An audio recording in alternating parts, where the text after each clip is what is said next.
नमस्कार. चला, आज आपण साहित्याच्या दुनियेत जरा डोकावून पाहूया. आपण नेहमी म्हणतो की साहित्य समाजाचा आरसा आहे, नाही का? पण कधी असा विचार केलाय की साहित्य फक्त समाजाचं प्रतिबिंब दाखवतं, की ते समाजाला बदलणारा एक हातोडा पण आहे? आणि इथूनच एक खूप इंटरेस्टिंग प्रश्न समोर येतो. खरंच, आपण पुस्तकं वाचतो की पुस्तकं आपल्या नकळत आपल्या समाजाचं, आपल्या विचारांचं विश्लेषण करत असतात? म्हणजे आपण फक्त गोष्ट म्हणून पुस्तक वाचतो की त्यात आणखी काही दडलंय? ह्या प्रश्नाच्या मुळाशी जायचं असेल ना, तर आपल्याला एका खास चष्म्यातून बघावं लागेल. आणि तो चष्मा आहे साहित्याच्या समाजशास्त्राचा. तर हे साहित्याचं समाजशास्त्र म्हणजे नेमकं काय? हे बघा, ही एक प्रकारची टू वे प्रोसेस आहे. एकीकडे समाज, राजकारण, त्या काळातली परिस्थिती या सगळ्या गोष्टी मिळून साहित्य कसं घडवतात हे पाहिलं जातं. आणि मग दुसरीकडे तेच साहित्य पलटून समाजावर काय परिणाम करतं, आपली मूल्य, आपल्या कल्पना या सगळ्यांना कसं बदलतं याचा अभ्यास केला जातो. म्हणजे हा एक खूप गुंतागुंतीचा आणि दुहेरी संबंध आहे.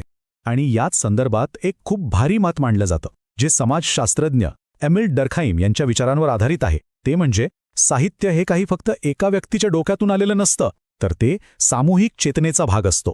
म्हणजे काय, की लेखक जरी एकटा लिहित असला तरी त्याच्या लिखाणात कुठेतरी संपूर्ण समाजाचा आवाज, त्या समाजाच्या भावना, विचार हे सगळं उतरलेलंच असतं.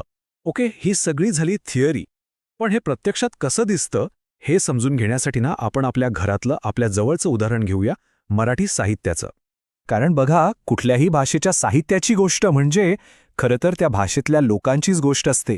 त्यांच्या श्रद्धा काय होत्या, त्यांचे संघर्ष कोणते होते, त्यांनी क्रांती कशी घडवली, हे सगळं आपल्याला साहित्यातच तर सापडतं. आणि मराठी साहित्याच्या इतिहासाकडे पाहिलं की हे अगदी स्पष्ट दिसतं. विचार करा, 13व्या शतकात यादव काळात ज्ञानेश्वरांसारख्या संतांनी धार्मिक आणि फिलॉसॉफिकल साहित्य लिहिलं. मग काळ पुढे सरकला. 17व्या शतकात मराठा काळात तुकारामांसारख्या कवींनी भक्तिकाव्याला एका वेगळ्या उंचीवर नेलं. मग आला ब्रिटिश काळ.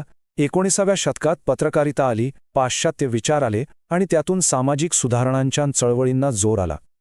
आणि मग 20व्या शतकात तर काय, प्रस्थापित साहित्यालाच थेट आव्हान देणाऱ्या नवीन बंडखोर चळवळी उभ्या राहिल्या. म्हणजे प्रत्येक टप्प्यावर जसा समाज बदलला तसं साहित्यही बदलत गेलं. आता याचं एक उदाहरण बघूया, संत ज्ञानेश्वर. त्या काळात साहित्य हे मुख्यत्वे करून काय होतं, तर देव, धर्म, तत्वज्ञान लोकांपर्यंत पोचवण्याचं एक माध्यम. समाज धार्मिक मूल्यांनी घट्ट बांधलेला होता आणि तेच प्रतिबिंब साहित्यात दिसत होतं. म्हणजे इथे साहित्य अगदी तंतोतंत समाजाचा आरसा होता, जे जसं आहे तसं दाखवणार. पण मग काळ बदलला आणि चित्रही बदललं. 19व्या शतकात ज्योतिबा फुलेंसारखे समाजसुधारक आले आणि त्यांनी लेखणीलाच आपलं शस्त्र बनवलं. आता साहित्य फक्त आरसा उरलं नव्हतं, ते समाजातल्या विषमतेवर, अन्यायावर थेट घाव घालणारं एक हत्यार बनलं होतं. शोषितांना उभं करण्यासाठी आणि प्रस्थापितांना जाप विचारण्यासाठी त्याचा वापर झाला. म्हणजेच आरशाची जागा आता हळूहळू हातोडा घेत होता.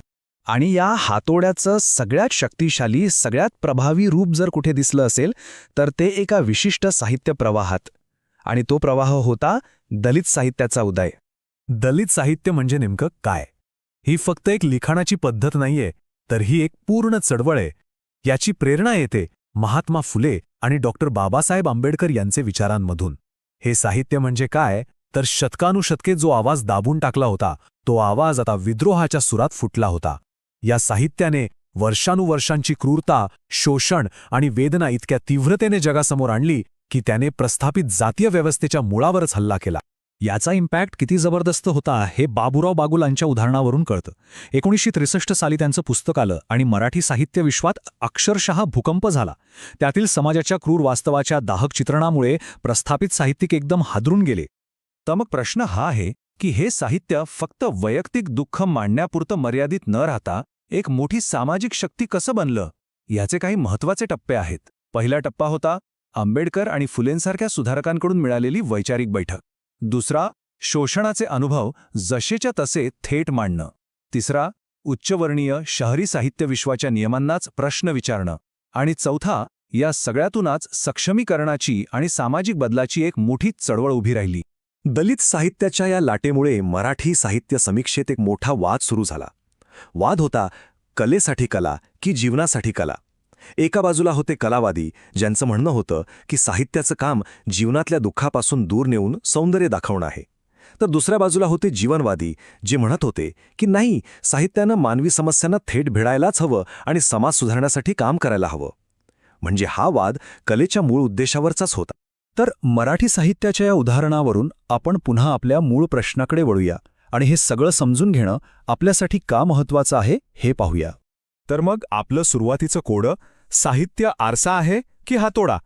मला वाटतं या सगळ्या चर्चेनंतर उत्तर अगदी स्पष्ट आहे. ते दोन्ही आहे. आजच्या या सगळ्या चर्चेतून आपण काय घेऊन जायचं? पहिली गोष्ट, पुस्तकं ही त्यांच्या काळाची उत्पादनं असतात. ती त्यावेळचं वास्तव दाखवतात. दुसरी, ती समाजातले पॉवर स्ट्रगल्स आणि वादविवाद समोर आणतात. तिसरी, ती एकतर जुन्या रूढींना टिकून ठेवतात किंवा त्यांना तोडण्यासाठी शस्त्र बनतात. आणि सगळ्यात महत्त्वाचं, दलित साहित्याने हे दाखवून दिलं की लेखणीच्या ताकदीवर वंचित समाज आपला आवाज परत मिळवू शकतो आणि बदल घडवू शकतो. थोडक्यात काय, तर साहित्य हे एकाच वेळी आरसा आणि हातोडा अशा दोन्ही भूमिका बजावतं. आणि जाता जाता एक प्रश्न प्रत्येकाने स्वतःला विचारावा. आपल्या घरात बुकशेल्फवर जी पुस्तकं आहेत ती आपल्या जगाबद्दल, आपल्या समाजाबद्दल नक्की कोणती गोष्ट सांगत आहेत? ती फक्त आरसा आहेत की त्यात कुठेतरी एखादा हातोडाही लपलेला आहे? विचार नक्की करा.